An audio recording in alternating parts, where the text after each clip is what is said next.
Akhirnya tepuk tangan untuk panitia yang dari tadi udah kerja keras untuk menghadirkan kita kembali. Kita akhirnya bisa masuk di sesi yang pertama. Mohon maaf untuk semua yang dari tadi udah ngikutin, nunggu ini kenapa kok nggak nyala-nyala, apa nggak jadi atau gimana. Inilah tantangan yang kita hadapi dengan yang namanya going online. Semuanya serba online, tapi kalau misalkan internetnya belum siap ya, karena rupanya fiber optiknya nggak nyampe ke sini, dan juga banyak dari providernya juga yang nggak bisa masuk ke sini. Akhirnya kita harus menghadirkan satu internet provider langsung yang istilahnya langsung ke satelit, tapi itu pun juga banyak yang masalah karena kita memang sekarang ada 6 Zoom meetings yang bergabung dengan kita. Sekali lagi selamat datang, welcome. Kita akan langsung masuk aja ke sesi yang pertama dengan saya sebagai moderator untuk sesi pagi hari ini. Karena mohon maaf Andini Effendi tidak bisa bergabung, kebetulan dia mulai dari kemarin merasa agak kurang sehat, jadi mari kita doakan semoga dia lekas sembuh. Andini, wherever you are, semoga kamu istirahat dan lekas sembuh, oke, di rumah. Dan sekarang saya akan bergabung atau saya kedatangan tamu-tamu istimewa karena ada kawan saya, terutama ada salah satunya yang dipanggilnya itu kembar siamnya saya waktu di Komisi 8 kemarin. Kenapa? Karena setiap kali kita bicara, mengkritik, ataupun juga kasih masukan, bertanya kepada mitra-mitra kerja kita di DPR, itu ya DPR artinya juga mitra kerjanya kan eksekutif ya. Waktu itu kita di Komisi 8 bareng-bareng. Dan kita kemana-mana tuh selalu bareng, tektokannya enak, kalau misalkan dia nanya apa, saya tinggal nanya apa. Itu adalah kembar siam saya yaitu Desi Ratnasari. Teteh, tolong maju ke depan, kita bergabung di sini. Tepuk tangan untuk Desi Ratnasari. Selamat siang, Teteh, terima kasih, langsung duduk aja Teh. Dan juga kita ada tamu lagi, Teh. Sebelah situ kan distancing. Ya, oke. Udah dibuatnya sejauh ini. Oh, jadi ini maksudnya tiga tuh tiga kamu gitu. Oh my god, masya Allah. Gitu. Dirimu jadi kayak putri banget ya. Pelaminan, tolong. Oke, kita langsung ke tamu berikutnya ya, Kirana Larasati. Hey. Tepuk tangan untuk Kirana Larasati yang juga hebat-hebat. Ini perempuan-perempuan yang hebat-hebat kita di sini ya, Serikandi muda. Alhamdulillah. Masih muda lah, Teh, masih muda. Anda boleh semua ya. bukan saya. Kita duduk sekarang, terima kasih. Aduh. Terima kasih banyak sudah bisa bergabung bersama dengan saya dan kawan-kawan di sini. Sekali lagi buat yang hadir di sini, melek semuanya. Semangat. Dan untuk yang ada di Zoom meetings ya, kita ada 5 bahkan 6 Zoom meetings yang gabung Teh. Ya, bisa dilihat di sini ya. Jadi mereka semuanya mengikuti. Ini ada 5 komunitas anak muda ya.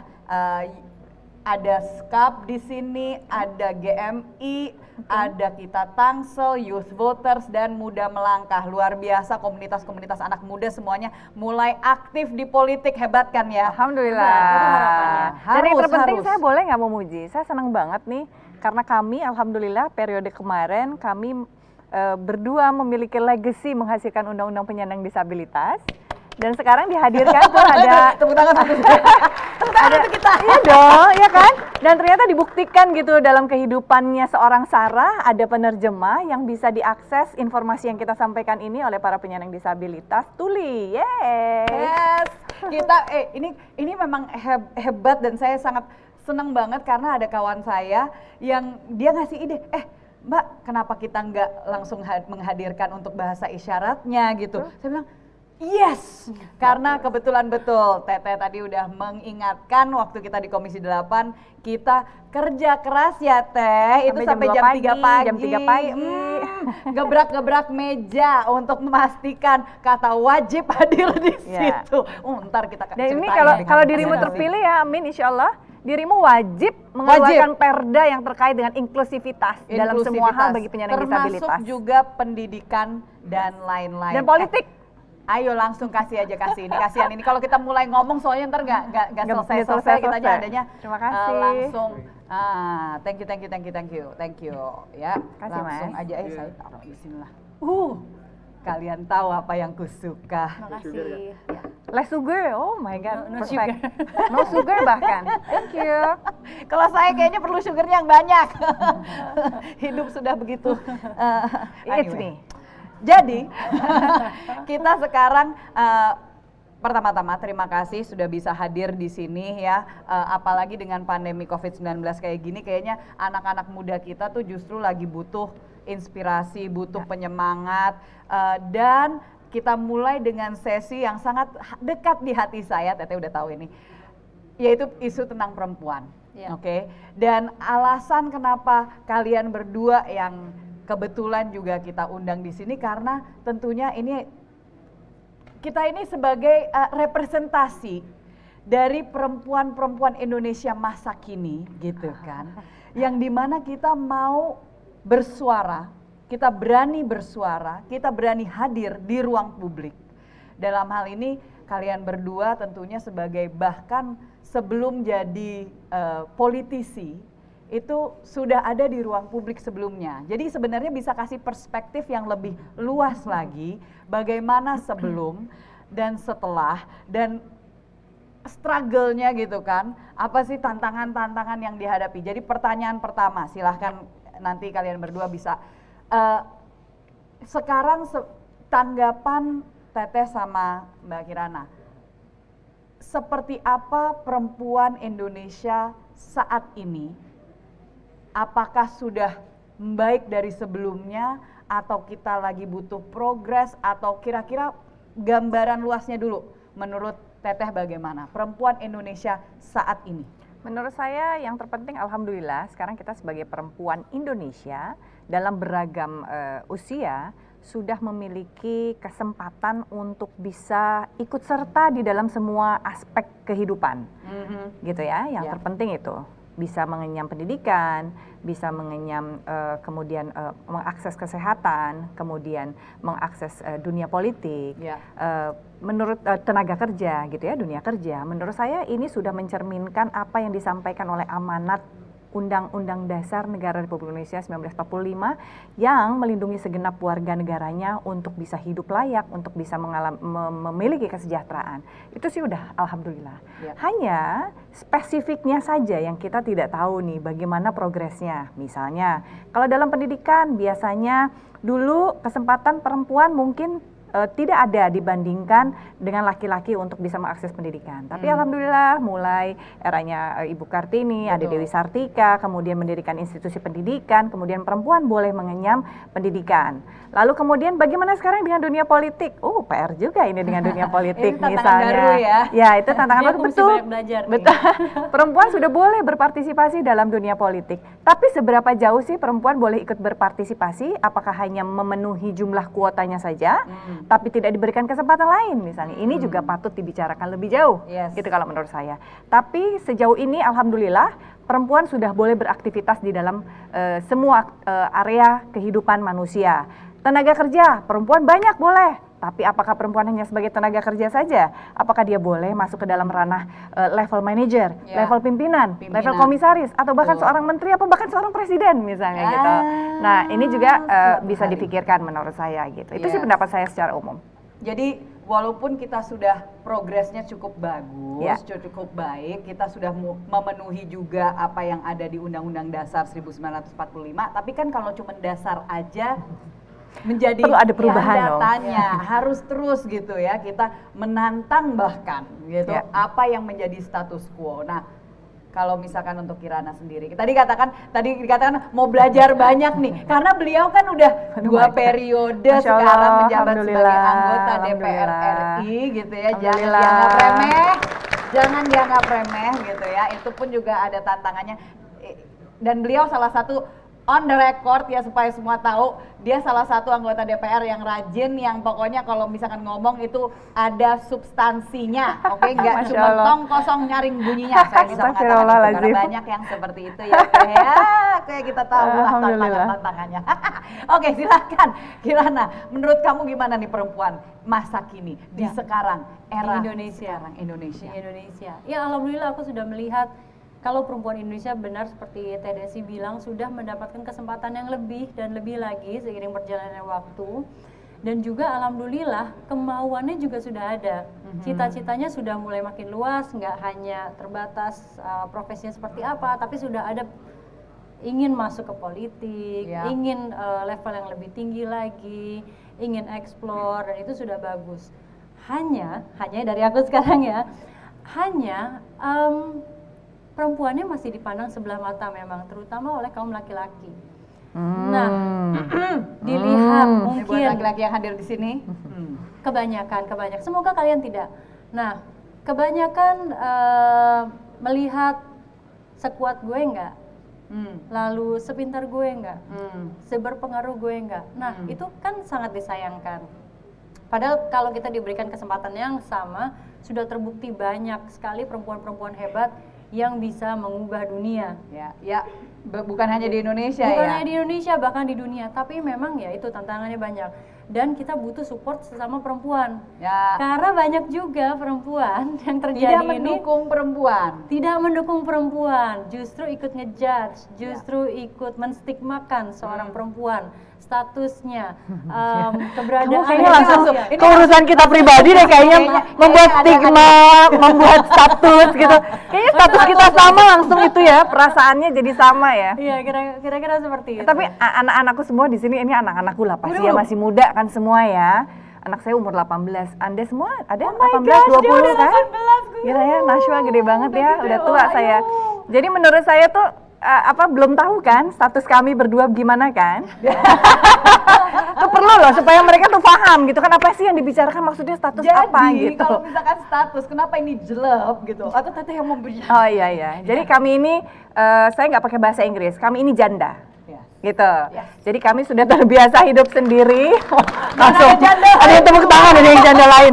Off screen yang Maksud saya tuh, saya yakin banget tadi yang disampaikan stigma ataupun stereotype mungkin gitu dengan status kami sebagai seorang janda, pasti masyarakat memiliki stigma. Walaupun itu ke arah yang lebih baik sekarang ya, nggak negatif banget lah ya gitu kan. Tapi tetap masih ada kan? Masih kesannya kalau jadi janda dalam KBBI artinya tidak bersuami.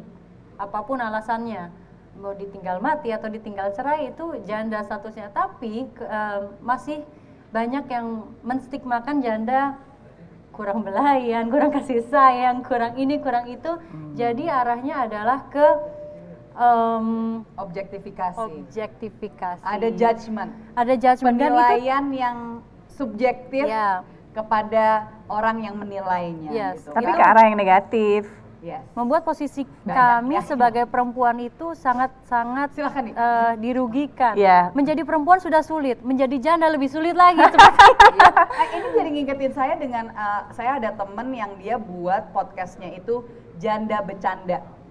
Karena dia itu suami yang pertama dia meninggal, yang kedua cerai. Jadi dia kalau dalam katanya, kalau di sana itu widow and divorcee. Kalau bahasa Inggris kan dua katanya itu. Kalau di sini janda pokoknya udah langsung terstigmakan semua.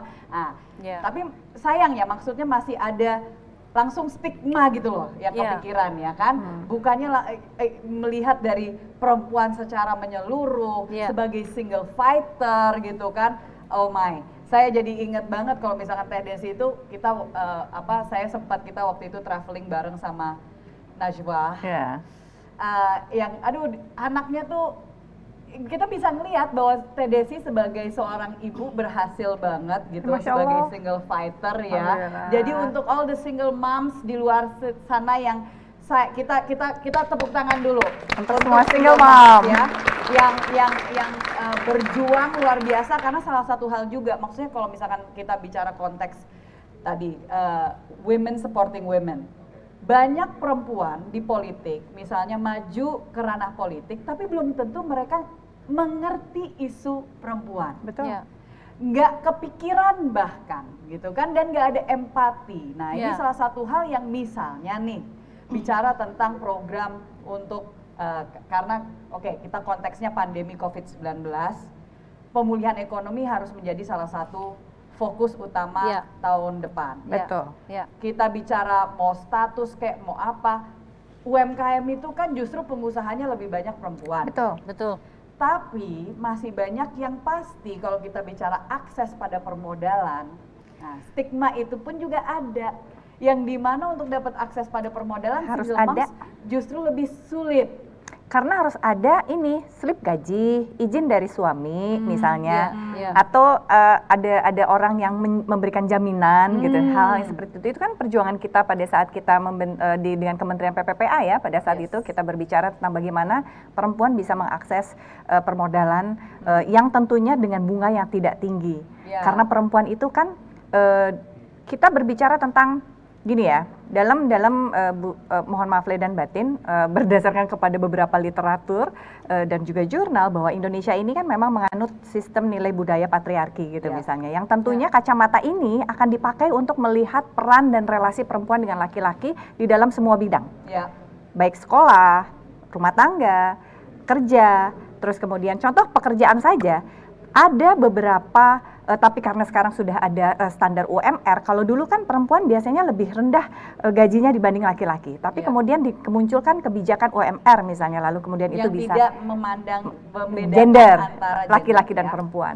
Begitu juga dengan sekarang, tapi bagaimana dengan relasi perempuan dan laki-laki di dalam ranah yang lain misalnya. Mungkin saja ada ketimpangan, ada hierarki gender yang membuat hal itu tidak bisa membuat perempuan mengakses dan membuktikan dirinya ini mampu. Contoh misalnya, mungkin karena saya ini janda ya, jadi saya tidak punya relasi hal yang lain gitu ya, entah itu relasi yang sejajar dalam sebuah rumah tangga maupun independent woman maupun relasi yang hierarkis gitu misalnya ya, dengan laki-laki dan perempuan di dalam konteks rumah tangga. Jadi mungkin bagi saya bisa ngambil keputusan sendiri dan segala macam sendiri, tapi mungkin berbeda dengan teman-teman yang lain yang saat ini suaminya mungkin sedang di PHK, lalu kemudian dia sedang berusaha untuk bangkit secara ekonomi, membantu gitu lewat UMKM-nya, lewat rumah tangga, bisnis rumah tangganya, dan ini juga menjadi suatu hal pilihan perempuan untuk kemudian bisa bangkit dan cerdas untuk menghasilkan secara finansial demi keberlangsungan ekonomi rumah tangga. Menurut saya ini juga perempuan hadir di dalam ruang publik gitu, walaupun konteksnya adalah konteks rumah tangga gitu. Iya, dan sering kali itu nggak dipikirkan gitu loh Teh. Mau itu sebagai pemimpin perempuan maupun yang laki-laki itu sering kali itu nggak kepikiran. Dan gini kalau kita bicara misalnya, kalau kita bicara konteksnya apalagi kebijakan, ini kenapa anak-anak muda harus peduli dengan yang namanya politik? Karena sekali lagi yang tadi Teteh sampaikan, semua kebijakan yang berkaitan dengan keberlangsungan hidup kalian ya, kita semua mau dari segi usaha, mau mulai usaha, mau dapat perizinan, mau dapat permodalan, itu kebijakannya semuanya berkaitan adalah dengan pengambil kebijakan di dunia politik. Nah, kalau kita bicara tadi konteksnya yang saya mau singgung adalah perempuan di ruang publik itu, bahwa nggak kepikiran ke isu perempuannya itu yang efeknya akhirnya nggak ada support untuk perempuan. Misalnya untuk yang Kementerian Pemberdayaan Perempuan Perlindungan Anak cuma yang 400 miliar turun tiap kita marah, tahun, kita berdua marah, kita udah mau walk out. Kita udah mau walk out dan kita menolak untuk anggaran itu disahkan karena turun setiap tahunnya gitu kan. Nah, kamu ceritain dulu dong perjuangannya supaya anak-anakku tahu semuanya di sini bahwa kami berdua mulai 2014 Kementerian Pemberdayaan Perempuan dan Perlindungan Anak itu 400 miliar. Terus dananya naik menjadi sampai 1,2 triliun kita perjuangkan. Begitu kita mau udahan di tahun terakhir 2014 itu turun lagi menjadi 500 miliar, akhirnya turun lagi setelah pengurangan, turun lagi jadi 215. Kita bilang bagaimana Anda mau memberdayakan perempuan dan perlindungan anak kalau segini? Kita berantem, berdua marah, saya sampai dimarahin, saya marahin sampai ibu. Ini sampai buat menterinya mau nangis, Bo. Ini baru pertama kali kayaknya anggota DPR mau buat menterinya nangis. Anda tidak mendukung perempuan, Ibu Desi. Saya bilang justru karena saya cerewet, karena saya mendukung perempuan, gak cukup duitnya segitu. Saya bilang gitu. Sampai ketua komisi bilang gini, jadi maksudnya Bu Desi itu ya Bu Menteri, nggak gitu. Bu Desi itu sebenarnya halus banget. Bu Desi itu udah kesel banget. Itu makanya Bu Desi jadi emosi. Enggak, saya nggak emosi. Saya betul-betul karena ini kan money follow the program. Berarti ada yang salah di programnya. Saya bilang sampai dari 1,2 triliun jadi turun lagi. Saya bilang. Nah itulah yang dimaksudkan oleh Mbak Sarah ini adalah bahwa kita perempuan, bagaimana caranya masuk, ayo saya mau anak-anak nih yang perempuan-perempuan juga masuk di dalam ranah politik. menjadi pemangku kebijakan, pengambil keputusan dalam dunia legislatif ataupun eksekutif, beliau mau maju gitu ya, supaya kita bisa ikut mengatur dan bersuara. Hello, ini Membuat kurang. perubahan di situ. Hello, ini harus segini, nggak bisa gitu. Iya. Nah itu perjuangannya. Mungkin suara kami di komisi nggak kedengeran. Karena kan kita tidak diliput media setiap hari kalau kita kerja ya, karena ini memang rapatnya tertutup. Kayaknya nggak kedengeran. Ininya Oh iya, oke. Nah rapat yang kebuka itu kan di paripurna, yang mana semuanya udah tinggal ketok palu. Anda ini mendengarkan rame semua. di situ, padahal itu diskusinya nggak di situ. Yang ramainya gitu semuanya loh. di komisi gitu loh ceritanya. Ini jadi pendidikan politik 101. Gitu loh ceritanya. Jadi Iya. menurut saya, aduh banyak banget PR-nya. Saya sangat ingin sekali anak-anakku semua yang hadir di sini, ayo masuk, melek politik, ikut serta. Karena kuota 30% saat ini aja belum bisa dipenuhi hanya sampai 20%. Yes. Dan apakah itu yang tadi Bu Sarah sampaikan? Apakah dengan 20% perempuan ada sekarang 117 orang atau 120 orang di DPR RI itu betul-betul merepresentasikan suara dan kepentingan perempuan? Itu bisa dipertanyakan lagi gitu ya. Kita bisa lakukan penelitian bahkan gitu untuk menunjukkan bahwa betulkah kepentingan perempuan dan pelindungan anak bukan berarti menegasikan atau cuekin kepentingannya laki ya. Enggak ya nak ya? Enggak ya. Enggak. Tapi maksudnya siapa sih yang mau mikirin soal cuti? Oh beliau sangat berjuang sekali urusan cuti perempuan hamil, cuti perempuan ketika mulai menstruasi di hari pertama karena biasanya suka nggak enak, ada yang sakit, ada yang gimana gitu ya. Cuti melahirkan, cuti menyusui, bapak ikut juga mengurus anaknya pada saat melahirkan, itu beliau yang memperjuangkan juga.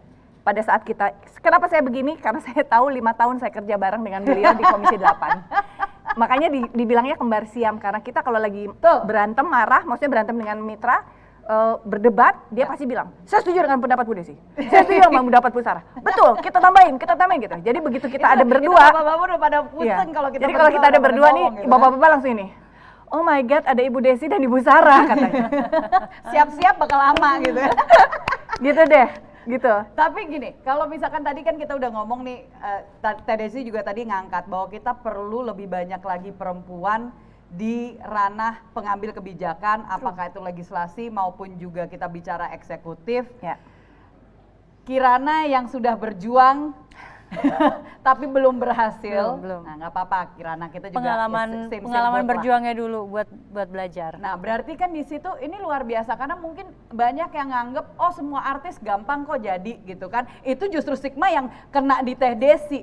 Orang langsung mikirnya oh dia dapatnya karena populer gitu. Tapi pas kedengeran suaranya, loh kok rupanya ngomongnya banyak substansinya juga ya. Jangan salah, ini psikolog ke Bapak Ibu sekalian, kawan-kawan ya. Orangnya beneran ijazahnya bukan palsu ya. Astagfirullah. Tolong deh.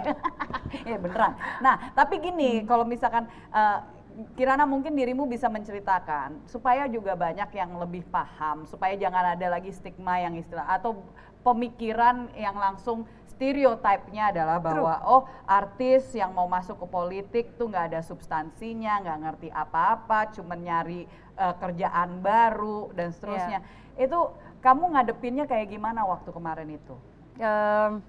Cukup menantang ya, karena ketika turun langsung dipandang seperti itu, untuk yang benar-benar serius ingin menjalani ini tuh agak terhina sedikit gitu. Frustrasi, karena jujur aja mungkin ada yang seperti itu.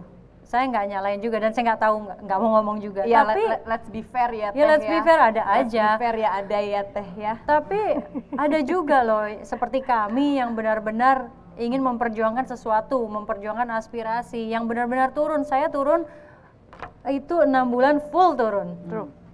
Full turun. Itu bagi waktu juggling waktu antara pekerjaan untuk saya sendiri juga untuk anak di rumah, bagi waktu itu wow. Yes. Untuk bahkan karena Dapila juga harus keluar kota, itu berat. Tapi saya jalani. Kenapa? Karena saya serius. Karena saya tulus mau menjalani ini. Tapi pasti ada yang omongan-omongan miring yang ini mah nanti paling turunnya terakhir doang, nanti juga pasti suaranya langsung banyak. kalau ada yang seperti itu ya mungkin rezekinya kali ya, bisa langsung dapat bagus. tapi tolonglah jangan semua disamakan seperti itu. Aku bahkan di awal itu langsung ngambil kursus karena kan aku backgroundnya bukan politik, keluarga aku bukan politisi juga.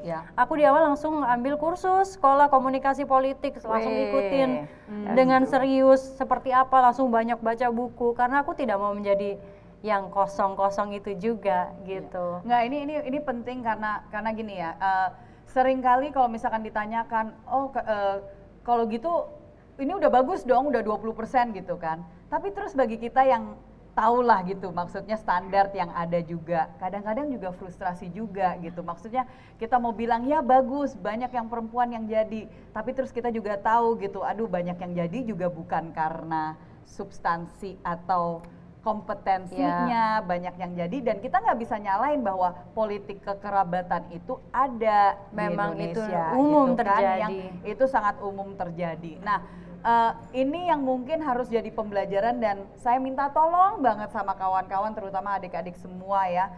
Kalau kita mau membawa perubahan, kalau kita memang mau melihat perubahan, daripada komplain terus habis itu golput, tolong kalian riset gitu kan, cari tahu ini sebenarnya mereka ini maju, mau itu pileg, pilpres, pilgub, pilkada terserah.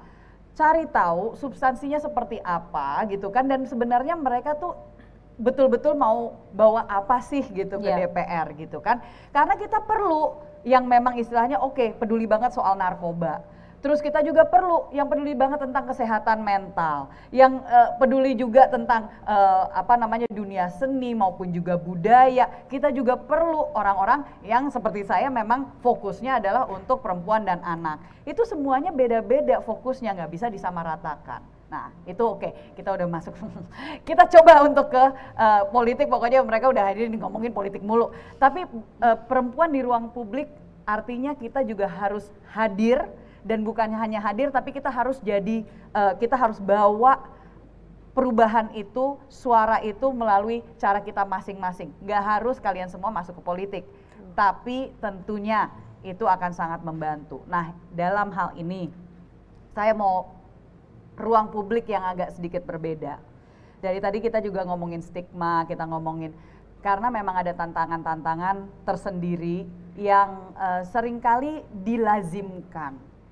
Dianggap bahwa itu sudah, sudah kalau misalkan mengalami harassment kalau bahasa Inggrisnya ya, pelecehan atau mengalami walaupun mereka nggak nganggap itu pelecehan, mereka banyak orang terutama para pelaku menganggap itu lah kan itu bercandaan gitu ya. Ini saya mau cerita juga nih, maksudnya Teteh nih ya, gitu kayaknya. Kalau misalkan kayaknya udah nggak tahan, tapi sebenarnya saya cuma bisa jaga beliau kadang-kadang, emang jadi kayak bodyguard kadang-kadang kemarin waktu di Komisi 8. Saya cuma sabar gitu ya, maksudnya ada aja yang ngomong mau nggak jadi istri kedua, mau nggak jadi istri ketiga, dan bla bla bla bla bla bla bla gitu, seolah-olah beliau nggak bisa mandiri berdaya ngambil keputusan sendiri gitu kan. Terus Kirana I'm sure gitu, maksudnya aku dari SD, bahkan dari SD aku harassment secara verbal, lalu juga sexual assault dari aku umur kelas 5 SD. Wow. Ya. Jadi aku kalau udah ngomongin tentang pelecehan itu aku, apalagi sekarang mungkin lebih punya power daripada ketika aku masih kecil. Jadi sekarang aku sangat-sangat mendukung supaya perempuan merasa aman, supaya anak-anak kita merasa aman. Karena ini kan masa depan your daughter juga, gitu kan, bahwa sayangnya di Indonesia ini masih terlalu banyak masyarakat yang belum tahu apa sih pelecehan seksual, bahkan secara verbal. Masa kalau misalkan cantik, apa kabar, kalau kayak gitu masa dikatakan itu pelecehan. Nah, tapi kan kalau membuat kita merasa tidak nyaman, itu ada something wrong di situ, gitu loh.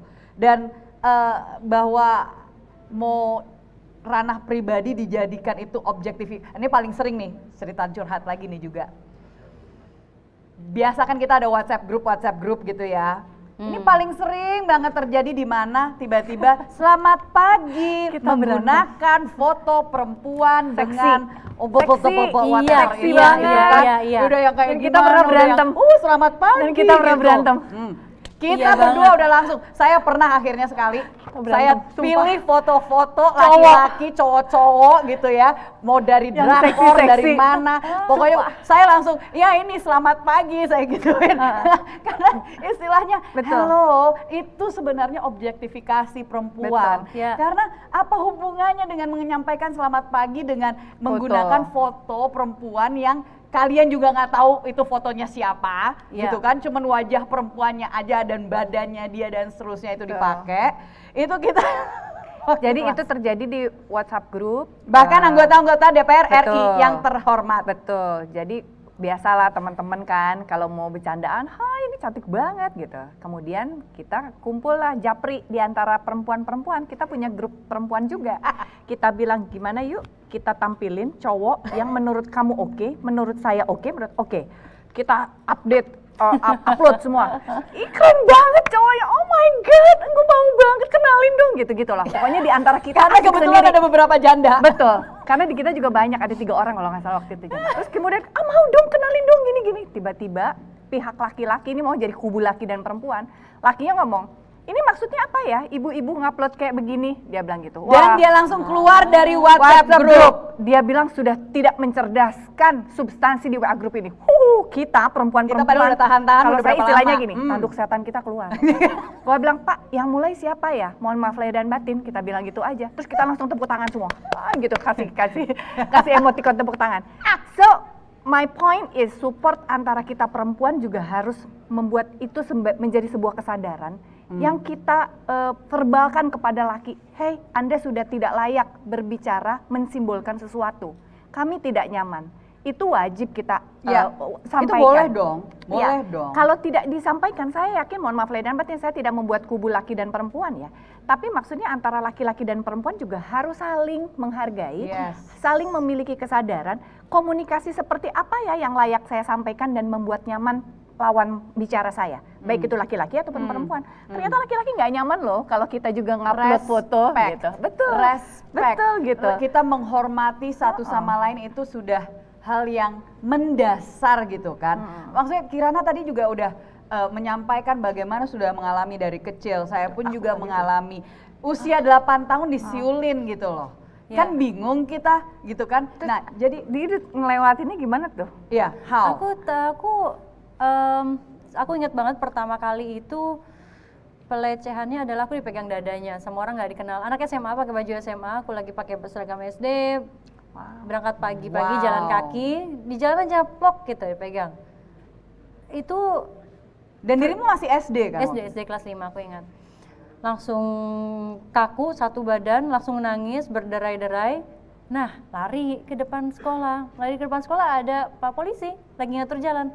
Tarik-tarik Pak Polisi ngadu. Pak Polisi cuma kayak hah gitu aja. Terus ikutan nyari orangnya tapi udah nggak ada, of course. Cuma itu aku nggak berani cerita sama orang tua. Kenapa? Karena aku justru lebih ngerasa nggak enak hati. Nah, aku rasa ini yang perlu kita berusaha ubah di komunikasi. Kita ngomongin di Indonesia, di Jakarta, di daerah ini ya. Karena kita tidak akan ngomong terbuka tentang hal itu. Kita itu takut ngomong terbuka karena merasa kita yang salah. kita yang Pemalu. salah. Rasanya kok kita yang salah ya, kok kita yang nggak enak hati Apa ya. cuma membesar-besarkan sesuatu Iya. gitu kan? Nah itu udah jadi trauma aku kelas 5, kelas 6 terjadi lagi. Aku tiba-tiba jalan di trotoar ada anak laki-laki pegang kaki aku begini, tapi karena sudah bekas trauma yang tahun sebelumnya, itu aku mau pingsan rasanya dipegang seperti itu. Dan itu tuh trauma itu sampai membuat aku mikir, dulu aku pikiran anak-anak kecil ya, aku mau operasi plastik dong jadi jelek. Wow. Iya. Aku bahkan nggak tahu konsep cantik ataupun jelek itu seperti apa, namanya anak kecil nggak tahu sebenarnya. Tapi aku meyakini itu terjadi karena aku berarti nggak jelek, aku mau jadi jelek aja. Wow. Aku mau rusak ini. Dan orang nggak akan tahu bahwa sebenarnya hal sekecil itu maksudnya dipegang kakinya aja kan kayak gitu. Iya. Tapi padahal loh, Kalau ngerasa memang kita nggak nyaman, kalau memang ternoda kita, sekali. kan ada reason, ada alasan kita masing-masing untuk kita merasa bahwa itu sesuatu yang kita nggak bisa terima gitu kan. So ini sepertinya kita perlu terakhir sebelum kita masuk ke, silakan kalian semuanya mempersiapkan tanya pertanyaan-pertanyaan kepada perempuan-perempuan hebat di depan kalian ini. Saya jadi kepikiran bagaimana kita perlu lebih lagi adanya pendidikan. Kalau saya sebutnya sih pendidikan kesehatan reproduksi ya. Ini bukan bicara seks, oke? Tapi bicara tentang sesuai dengan usianya. Kalau di luar negeri TK itu diajarin good touch, bad touch. Supaya mereka tahu, oh kalau saya merasa nggak nyaman, emang itu harusnya nggak boleh. Dan dia bisa bicara sama orang tua atau kepada guru, menyampaikan, Bu, Pak, saya disentuh kayak gini sama orang ini gitu. Karena kalau enggak mereka juga nggak bakal tahu. Terus habis itu di usia yang berikutnya, karena apa di Indonesia? Ayo dong kita nggak usah tutup mata. Sekarang ini hamil di bawah usia itu banyak sekali. Itu bahaya. Karena pergaulan bebas yang luar biasa, karena tontonannya juga sekarang aksesnya pada pornografi udah gila, dipikirnya bahwa hal yang seperti itu biasa. Nggak tahu efeknya dan konsekuensi-konsekuensi seperti tentunya kita bicara tentang penyakit seksual menular dan seterusnya. So ini harus kita terus sampaikan, perempuan di ruang publik harus berani bicara tentang kebenaran, berani bicara tentang hal-hal yang sebenarnya itu bukan hanya kena ke kita, karena sekali lagi kita hanya representasi dari setengah populasi dunia, yang tanpa perempuan nggak akan ada generasi-generasi berikutnya. Dan perempuan-perempuan yang tangguh pasti akan membesarkan generasi penerus yang berkualitas juga. Oke? Sekarang langsung ke sesi tanya jawab. Sorry nih, kita siapa tahu dari pertanyaan-pertanyaannya itu ada yang sebenarnya bisa membuka wawasan-wawasan kita juga dan membuka peluang. Mungkin kalau misalkan dari Zoom-nya masih ada masalah, kita ke floor dulu. Bisa disiapin mikrofonnya? Oke, siap. Silahkan. Dari sini siapa yang sudah ditunjuk? Dua yang di situ. Oke, yang siapa duluan? Mbaknya duluan. Oh ya, maaf Mbak, soalnya ini lampunya dan segala macam. Nggak apa, langsung lari aja ke situ, bawain mic-nya. Oh harus ke belakang sana Mbak, sorry.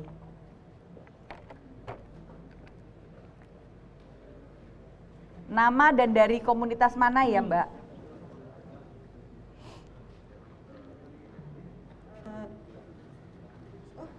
Sini aja, biar langsung. Siapa tahu besok-besok jadi anggota DPR. Amin. Atau jadi wali kota, wakil wali kota, amin. Ya, selamat pagi. Kakak-kakak cantik. Kayaknya udah siang deh. Jadi saya Adelia Rahma dari Kita Tangsel, mau bertanya kenapa perempuan masih kurang partisipasinya di dalam politik? Terus faktor-faktornya apa sih Kak? Oke, siap. Sekian, Terima kasih Adelia ya. Iya. Adelia, terima kasih. Pertanyaannya.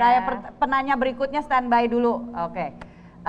Saya coba jawab singkat dulu ya karena waktunya terus berjalan, tapi nanti Teteh silahkan sama Kirana kalau ada yang mau ditambahkan. Kalau dari Kementerian Pemberdayaan Perempuan Perlindungan Anak itu menyatakan bahwa ada 3 tantangan utama perempuan bisa masuk ke ranah politik, apakah itu eksekutif atau legislasi. Yang pertama tadi Teteh udah menyampaikan budaya patriarki. Ini kita tidak menyampaikan itu buruk, tapi realitanya kalau misalkan orang yang dianggap dituakan sebagai perwakilan dan dia yang harus dimintakan restu tidak memiliki perspektif gender yang baik dan benar, kemungkinan dia tidak akan memberikan restu tersebut untuk perempuannya bisa maju ke ranah publik.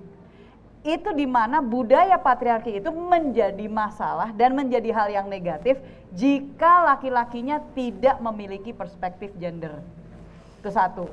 Yang kedua, kita bicara tentang politik.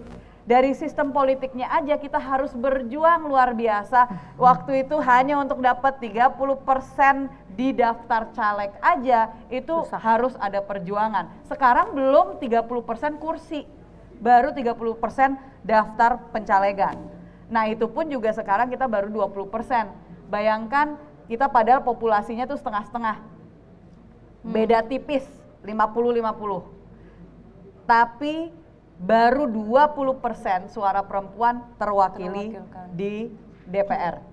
Nah, terakhir adalah dari segi ekonomi, karena balik lagi, kita jangan tutup mata, kita jangan seolah-olah kita nggak tahu bahwa di Indonesia ini sistem demokrasinya ini, kalau saya bilangnya demokrasi kebablasan. Karena nggak ada batasan-batasannya, sehingga biasanya butuh duit yang cukup banyak untuk bisa maju ke legislasi. Beda dengan kalau punya nama, tapi punya nama pun juga nggak garansi loh, ya.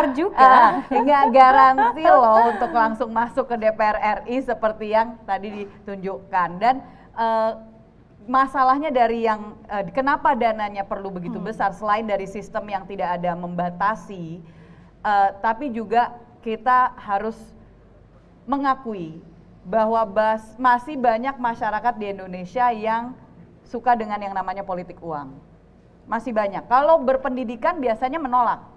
Tapi masyarakat menengah ke bawah itu masih banyak yang maunya menerima. Karena canvassing aja teh, keliling, ntar dapatnya apa?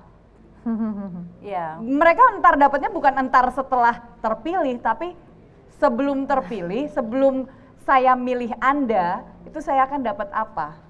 Nah ini yang masih harus kita sampaikan, jangan sampai kita kembali lagi, karena balik lagi kalau soal ekonominya itu, kalau misalkan tinggi, realitanya karena budaya patriarki, banyak perempuan yang pada saat mereka menikah, mereka berhenti bekerja. Yang akhirnya mereka tidak punya kemandirian secara finansial, dan mereka bersandar kepada pihak laki-lakinya untuk bisa maju ke ranah eksekutif atau legislatif. Mungkin itu jawaban dari saya. Teteh atau Kirana ada yang mau ditambahkan? Ya, aku cuma bilang itu rantai nggak putus-putus dan harus ada, kita sendiri nggak bisa mengubah. Ya. Tapi kalau kita bareng-bareng kita bisa mulai langkah awal. Betul sekali. Jadi perubahan. Oke, penanya kedua. Aku penutup boleh? Boleh. Oke, jadi gini, kalau saya kebetulan lagi kuliah lagi S3. Tuh, nggak selesai loh, udah mau S3 loh. Hebat. Rencana disertasi saya adalah tentang representasi perempuan, khususnya di dalam pimpinan, sebagai pimpinan. Sebentar ya sayang, cantik ya. Iya, nggak apa-apa.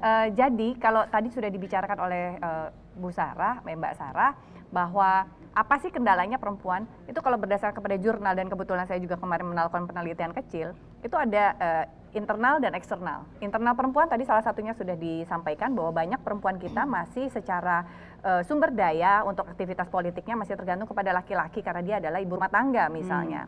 Atau ketika dia kemudian sebagai seorang yang sudah mandiri, tapi tetap kalau dia mau partisipasi dalam politik belum tentu dapat izin dari suaminya misalnya.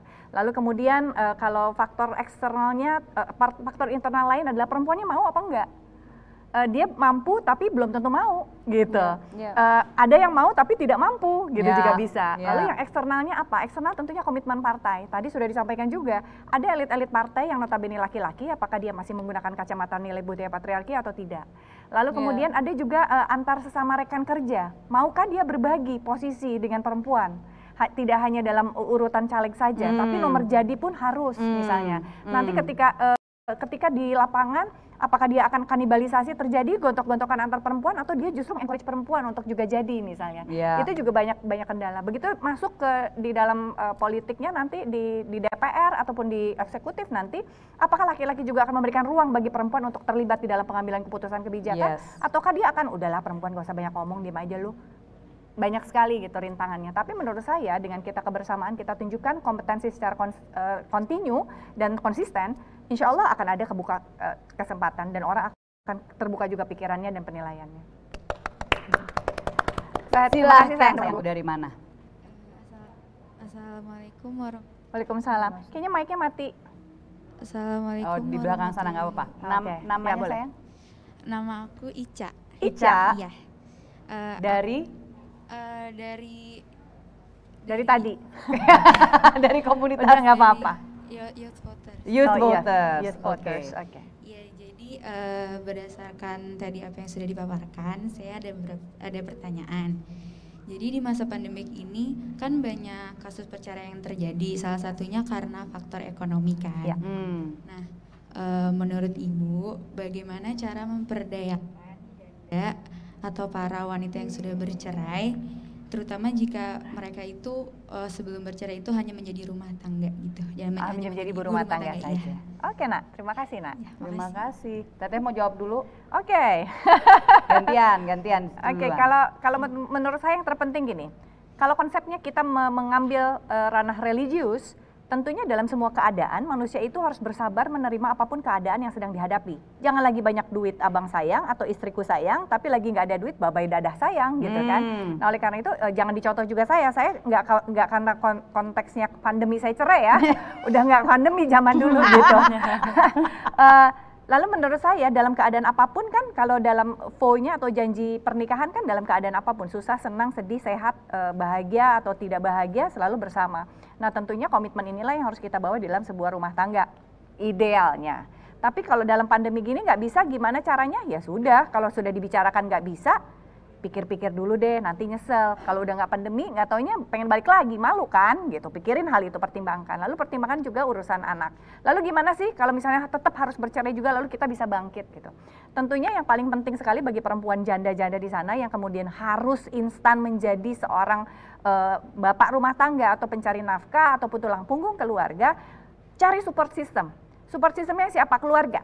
Keluarga adakah yang kemudian memang punya usaha, punya perusahaan? Kita bantu, mau nggak bantu kita atau berusaha untuk ikut serta di dalam bisnisnya, mengembangkan bisnis, cari ilmu. Sekarang banyak banget ilmu, nggak punya duit, ya udah cari ilmu. Sekarang mah tinggal buka itu mbah-mbah yang ada di online. Bagaimana tata cara membuat usaha UMKM Google salah satunya gitu ya. kan? Bagaimana tata cara kita mengelola keuangan kan banyak, it's free gitu kan. Tapi kan harus pakai kuota. Ya udah kalau nggak punya kuota, minjem punya saudaranya. Mas atau pinjam, gimana caranya? Mbak atau pinjam, bisa. Semua hal bisa dilakukan kalau kita mau. Ya. Semua hal tidak akan dilakukan kalau kita banyak alasan. Gitu ya menurut saya. Jadi jangan jadikan pandemi, janda, cerai menjadi suatu hal yang membuat kita terpuruk dan tidak mau bergerak maju, tidak mau saya bisa. Apa yang kita pikirkan pasti bisa ada gitu. Konsep saya selalu simple aja gitu. Bahwa hidup itu selama kita menjalankan aturan agama, selama kita menjalankan perintah Allah, selama kita berbuat baik kepada orang lain, insya Allah Allah akan mudahkan kehidupan kita. Amin. Gitu. Jadi kalau pandemi saat ini ujian, cerai itu adalah cobaan, ujian gitu. Ya udah kita pasti bisa melewatinya, asal kita nggak aneh-aneh ya. Kalau kita yang bikin masalah, ya halo gitu kan. Gimana cara mau gampang gitu. Nah itu konsekuensi gitu menurut saya. Jadi kembalikan kepada diri kita, introspeksi. Sesungguhnya apa kesalahan yang saya lakukan, apa yang bisa saya lakukan, apa bagaimana caranya saya bisa bangkit, cari support system. Karena hanya itu yang bisa kita lakukan, selebihnya doa. Selain dari itu juga harus ada upaya dari pemerintah untuk memastikan ada solusi-solusi. Cocok kan jadi calon pimpinan kan? Solusi-solusi, ini bukan kampanye loh ya. Solusi-solusi. Iya. Tapi ini That is fairnya. true. Ini Karena gini loh, fairnya. saya kan bicara dalam konteks individu. Ya kan? Ya. Individu, janda, tapi beliau kalau berbicara dalam konteks bagaimana memberdayakan semua janda, tentunya harus dalam sebuah kebijakan. Betul. Oleh karena itu bagaimana caranya kebijakan itu bisa dilakukan atau bisa dibuat, harus menjadi pimpinan. Gitu. Dan itu kenapa harus ada pemimpin-pemimpin daerah dan juga anggota-anggota dewan kita yang punya perspektif gender, ya kan? Yang mau itu laki-laki atau perempuan, kalau perempuan justru pastinya lebih mudah ya untuk bisa berempati dan menangkap. Jadi balik lagi, ini terakhir mohon maaf karena waktu sudah sangat terbatas. Intinya bahwa ayo perempuan-perempuan dimanapun kalian berada, apapun yang menjadi situasi kalian, asal ada kemauan, asal ada tekad dan kalian mau belajar, bukalah diri, tidak ada kata terlambat untuk belajar. Kalau kalian mau belajar, cari tahu juga akses-akses untuk pelatihan-pelatihan, permodalan-permodalan, pasti kalian bisa.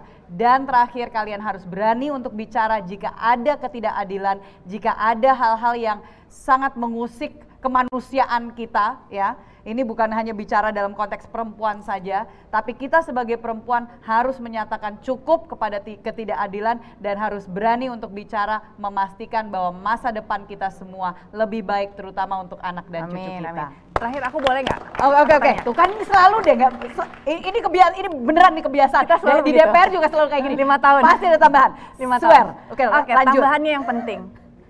Di sini ada laki-laki dan perempuan. Ini adalah sebuah ajang untuk belajar bagaimana kita bisa memahami penghargaan terhadap gender laki-laki dan perempuan dalam semua aspek kehidupan. Yes. Oleh karena itu, kalau kita berbicara tentang perempuan, tamunya perempuan, bukan berarti laki-laki menjadi tidak peduli. Halo. Atau Saya bukan mau- berarti kita juga jadi benci sama laki-laki. Betul. Enggak. Kok. Saya kalau ada rezeki lagi, insya Allah saya menikah. Saya masih mencintai laki-laki. Maksud saya adalah Nyarinya susah teh, standarnya tinggi Masya teh, ya Allah, enggak Allah. lah. Anakku yang laki-laki, ayo. Kalian juga harus bersuara bagaimana cara membuat kesetaraan gender, memiliki persepsi, Yes. memiliki pemikiran yang kita He for konstruksi she. bersama. He for she. Nah, yang sekarang ini apalagi dari FYI, for your information, ya, tuh kan, for youth to inspire. Laki-laki dan perempuan di sini yang masih muda-muda harus menginspirasi. Kita harus bisa mengkonstruksi bahwa kita punya nilai budaya patriarki, tapi kita juga menghargai kebersamaan dan kesetaraan dalam semua aspek kehidupan. Mantap. Cil. Gue kayaknya ada ini yang perlu gue mana langsung aja. Oke, langsung Ambilin, saja ya. ambilin. Kita berikan hadiah. Yes, Tentunya. hadiah. Ya, ada dong ya, hadiah Masya tentunya. Allah. Mohon Terima bantuannya. kasih. Ini akan kita berikan hadiah kenang-kenangan tentunya untuk para pembicara kita luar biasa sekali. Tepuk tangan untuk para Boleh dong pembicara tepuk kita tangan ya. para pembicara kita luar biasa kasih. sekali. Dan juga akan diberikan oleh Kak Sarah untuk Kak Desi Ratnasari dan Oh, juga dari tentunya situ Kak dulu kalau gitu Kirana dulu. Larasati. Oke. Good luck. Iya. Thank you, Teteh. Become a wise leader. Ini kok kayak dia yang ngasih ke gue sih.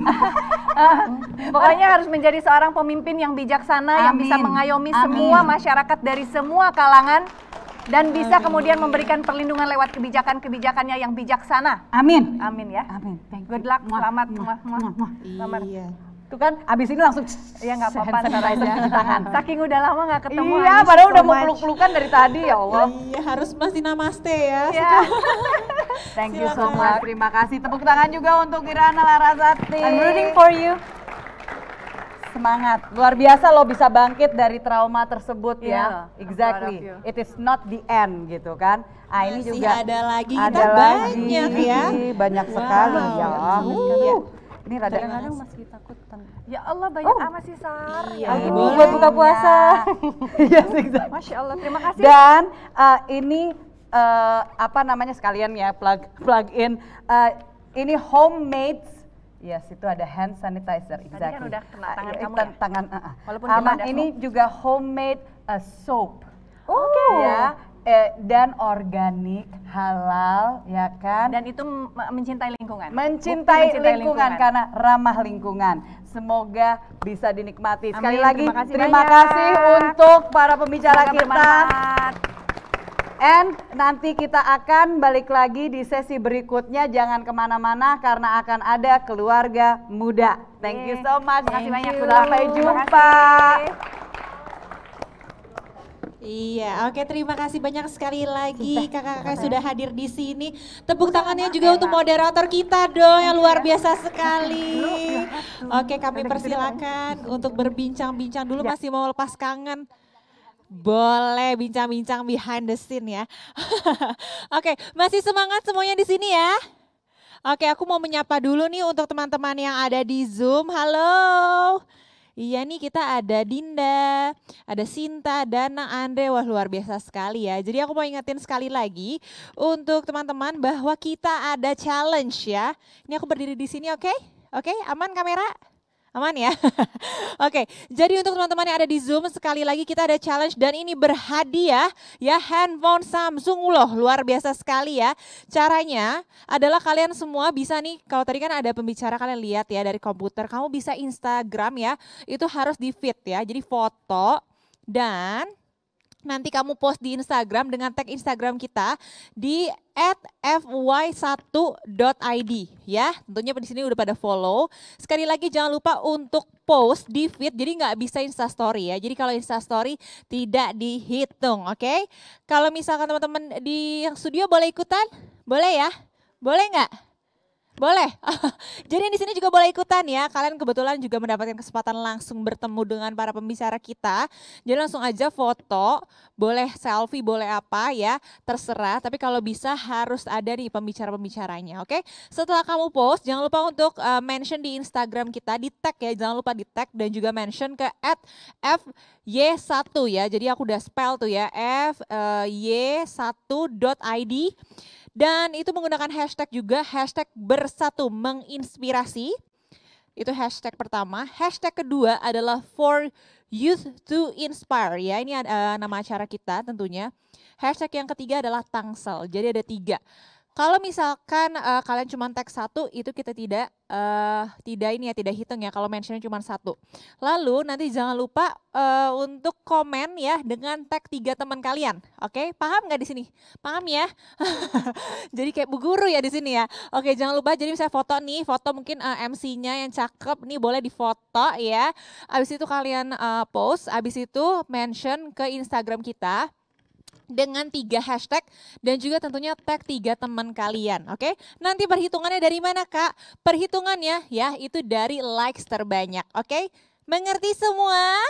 Iya, udah cocok ya jadi guru. Oke, nah sekali lagi mungkin teman-teman di sini juga mau makan siang dulu, mau break dulu, kita akan break betul ya?